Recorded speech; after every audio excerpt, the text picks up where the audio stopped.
শুভ সকাল বন্ধুরা, কেমন আছো তোমরা? আশা করছি তোমরা সকলেই খুব ভালো আছো আর আমরাও ভালো আছি। আজকে ঘুম থেকে উঠতে গিয়ে এতটাই বেলা হয়ে গেছে যে কৃষ্ণাদি এসে ডাকতে তারপর ঘুম ভেঙেছে। আর ও বলছে অনেকক্ষণ ধরে ডাকছিলাম তোকে, আর অনেকবার নাকি ডোরবেলটাও বাজিয়েছে, তাও শুনতে পাইনি। লাস্টে তোমাদের দাদা আমাকে ডাকলো। কেন কি জানি আজকে ঘুমিয়ে পড়েছিলাম।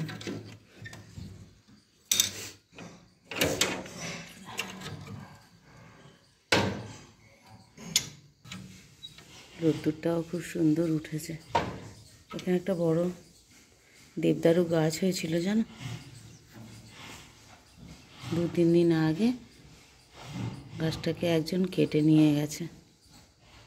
কৃষ্ণাদিকে পাহারা দেওয়ার জন্য এসেছে, সাথে সাথে কৃষ্ণাদির সঙ্গে এসেছে, নাহলে কোনো দিন আসে না এই কুকুরটা কিনতে। কী হলো, কী হলো রে, কী বলছিস বল?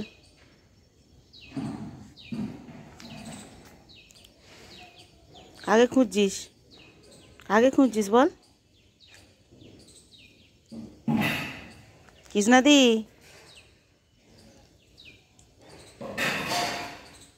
ওই তুই সকাল সকাল ব্যায়াম করা হয়ে গেল?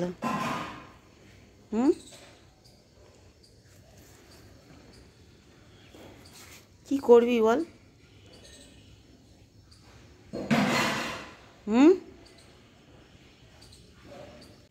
আয় এনে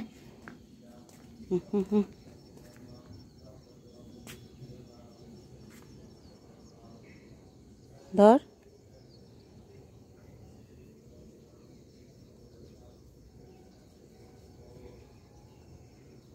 খাবি না?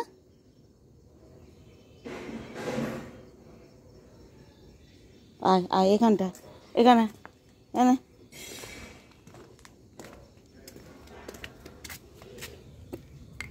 এনে খা।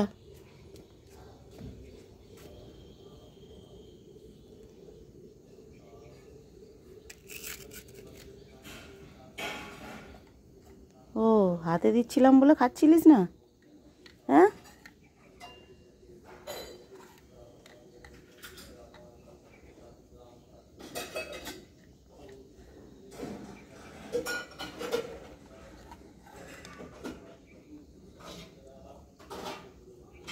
তোকে হাতে করে দিতে গেলাম, তুই খেলি না।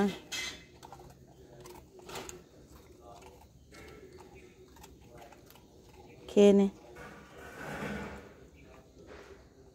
এর আগে যে কুকুরটা এখানে মাঝে মধ্যে আসতো, সে তো বাবু আবার ওইসব খাবেই না। তাকে খালি মাংস মাছ দিতে হবে, তবে খাবে, তা নাহলে খাবে না।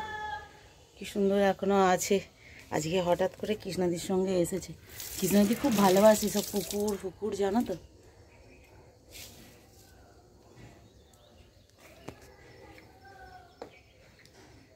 কোনোদিন আসে না কৃষ্ণাদির সঙ্গে, আজকে এসেছে। আর কৃষ্ণাদি আসার পর আমিও একটু চা বানালাম। তারপর ঘরের ভেতরে ছেলে বাবা চা খাচ্ছে, আর এখানে আমি আর কৃষ্ণাদি আর একটু আধটু গল্পও করি। ওর ব্যাপারে কিছু বললো, আমিও একটুখানি কিছু বললাম। আর বারবার এখন একটাই কথা যে মা আর বাবা কেমন আছে, এইটাই একটুখানি বেশি করে ও খোঁজ নেয়। চা খাওয়া শেষ হবার পর তারপরে কাজে হাত দেওয়া হয়, আর ওর সাথে আমিও একটুখানি হেল্প করে দিই ওকে। আর যতক্ষণ চা খাচ্ছি আর কুকুরটা একবার করে ওই দোরগোড়ার সামনে এসে দেখে নিচ্ছে যে কৃষ্ণাদি আবার চলে যায়নি তো, আর একবার করে ওই রাস্তার ওপরটায় গিয়ে শুয়ে পড়ছে। ও আবার কুকুরকে এত ভালোবাসে সে আর বলার নয়। ওর বাড়িতেও একটা কুকুর আছে, আর রাস্তার কুকুরগুলোকে ও তাড়াতাড়ি কী করে যে এরকম বশ করে নেয় তো ভগবান জানে। আমারও কুকুর দেখলেই বেশ ভয় পায় জানো তো। আমার বড় ছেলে নেই, তাই ও থাকলে তাহলে আর দেখতে হতো না। ও তো একদম সেই বাচ্চা কুকুরগুলোকে দেখলে ও এক পাও এগোবে না, এমন ওর ভয় কুকুরের প্রতি। তো যাই হোক, এই কুকুরটাকে দেখলাম একটু শান্তশিষ্ট জানো তো। একজন এমনভাবে তাকায় মনে হয় যেন এক্ষুনি দিল চোবল মেরে, কিন্তু এর তাকানোটা একটু অন্যরকম। আর ওই দেখো, কাজ করে টোরে যাবার সময় ওকে ওইখান দিয়েই নিয়ে যেতে হবে। আর কর্তামশাই বাজার থেকে কি এনেছে দেখছো, এটা কুমড়ো শাকের এখন আর সেরকম কিছু নেই, একটু গাছগুলো শুকনো পাকা মতো হয়ে গেছে, তাই নিয়ে এসেছে একটু ডাঁটা ডাঁটা খাওয়ার জন্য। মুসুর ডাল দিয়ে সিদ্ধ করলে ভালো লাগবে। এখন তো কুমড়ো শাকের সিজন নয়, তা হলেও পেয়েছে বলে লোভে পড়ে নিয়ে চলে এসেছে। কিন্তু একটুও শাক ছিল না জানো, এতে একটু টমেটো, একটু আলু আর বেগুন এইসব দিয়ে মুসুর ডাল বেশি করে দিয়ে একটু ডাল ডাল মতো করে ডাঁটাগুলোকে সিদ্ধ করে নিলাম। বার খেতেও খুব ভালো হয় এই ডালটা করলে।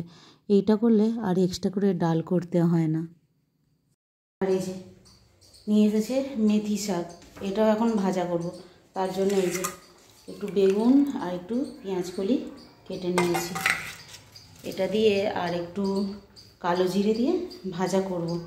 এইসব গুছিয়ে করতে গিয়ে মাছটাই এখনও ধোয়া হয় না জানো। এইটা হচ্ছে সবথেকে আগে বড় কাজ, এটাকে ধুয়ে নুন হলুদ মাখিয়ে রাখতে হবে, তারপর একে রান্না করতে পারবো।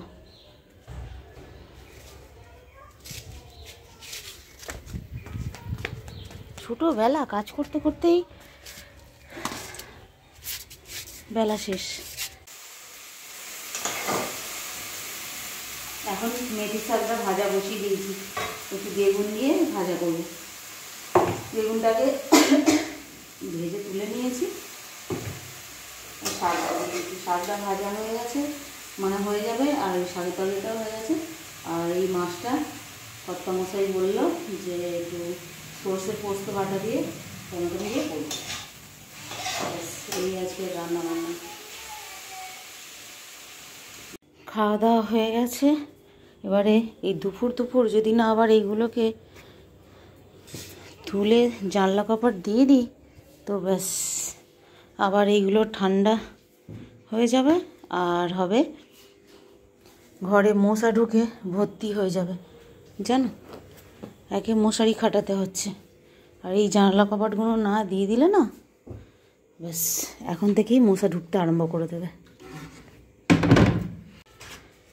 তাই ছাদে যাওয়ার আগে জানালাগুলো দিয়ে দিলাম।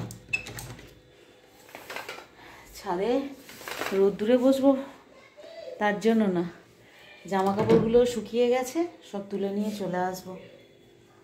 আর তারপর একটু ভাত ঘুম দেবো। রোজই বলি একটুখানি ভাত ঘুম দেওয়ার ইচ্ছা থাকে, কিন্তু কোনো দিন একটু ঘুমিয়ে পড়ি, আবার কোনো দিন ঘুম হয়ই না। এই ফোন দেখতে দেখতেই ব্যাস 5টা বেজে যাবে, আর তখন আর ঘুমিয়ে কী হবে, সন্ধে হয়ে গেল। চলো ওপর থেকে এগুলো তুলে নিয়ে চলে আসি। সব জানালাগুলোই দিয়ে দিয়েছি, তা নাহলে মশা মাছি অভাব হবে না। চলো। আর আজকে সন্ধ্যের পর এক ফোঁটাও ঠান্ডা নেই, কিচ্ছু ঠান্ডা নেই আজকে জানো, তাই এরকম ড্রেস পরে আছি, তা নাহলে বিকেল থেকেই সোয়েটার পরে থাকি। আর আজকে রাত্রিরে রুটি হচ্ছে, আর এখানে সিম আলু আর হচ্ছে পেঁয়াজ কলি একটু ভাজা করেছি। রাত্রিবেলা এই শীতের সময় একটু ভাজা না হলে রুটি বলো ভাত বলো ভালো লাগে না, তার জন্য এই ওরকম ভাজা আর রাতে রুটি। তো চলো বন্ধুরা, আজকের ব্লগটা এই পর্যন্তই, পরের দিন আবার দেখা হবে, ততক্ষণ টাটা।